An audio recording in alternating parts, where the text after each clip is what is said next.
যখন জীবন এক মুহূর্তে বদলে যায়, যখন সবকিছু ভেঙে পড়ে, যখন মানুষ, আশা, বিশ্বাস সব তোমাকে ছেড়ে যায়, তখন মন বলে, আমি আর পারব না। ঠিক এই মুহূর্তে কৃষ্ণ বলেছিলেন, যা তোমার জন্যে তা কখনো তোমাকে ছেড়ে যাবে না, আর যা তোমার নয়, হাজার চেষ্টা করলেও তাকে ধরে রাখা যাবে না। কৃষ্ণের প্রথম শিক্ষা, স্বীকার করো। কারণ সত্যিটা খুব সহজ, যা চলে গেছে তা তোমার ছিল না, যা দূরে গেছে তা তোমার হওয়ারই কথা ছিল না। তুমি যত জোরেই ধরে রাখার চেষ্টা করো না কেন, জীবন একটা সময়ে সব ভুল সম্পর্ক, ভুল মানুষ, ভুল পথ নিজে থেকেই সরিয়ে দেয়। এটাই কৃষ্ণের দিব্য বিচার। কৃষ্ণ বলতেন, দুঃখ তোমাকে ভাঙতে নয়, তোমাকে গভীর করতে আসে।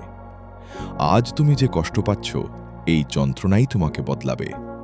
দুঃখ তোমাকে শেখায় কে সত্যি তোমার, কে মিথ্যে, কে তোমাকে ভালোবেসেছে, কে কেবল তোমাকে ব্যবহার করেছে।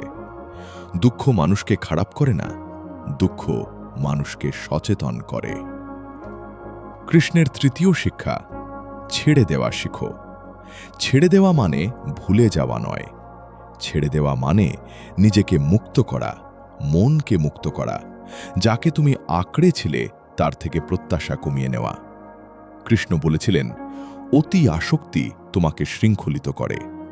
যাকে তুমি ভাবছ সে তোমার জীবন, সম্ভবত সে কেবল তোমার জীবনের একটি অধ্যায় মাত্র।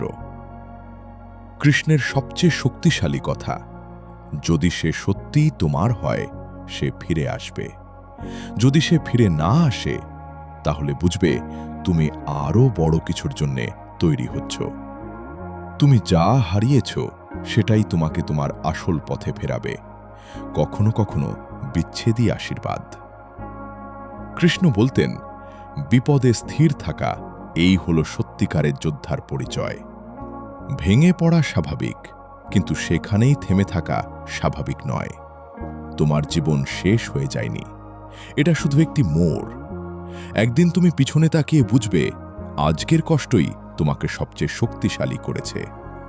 যদি আজ তুমি একা অনুভব করো, যদি মন ভেঙে পড়ে, যদি কেউ না থাকে পাশে, শুধু মনে রেখো, কৃষ্ণ কখনো তোমাকে ছেড়ে যাননি, তুমি শুধু তাকে ভুলে গিয়েছিলে। নিজেকে সামলাও, নিজেকে খুঁজে নাও, তোমার ভেতরের যুদ্ধ জিতে নাও। Welcome to inner Kurukshetra. Your inner power begins here.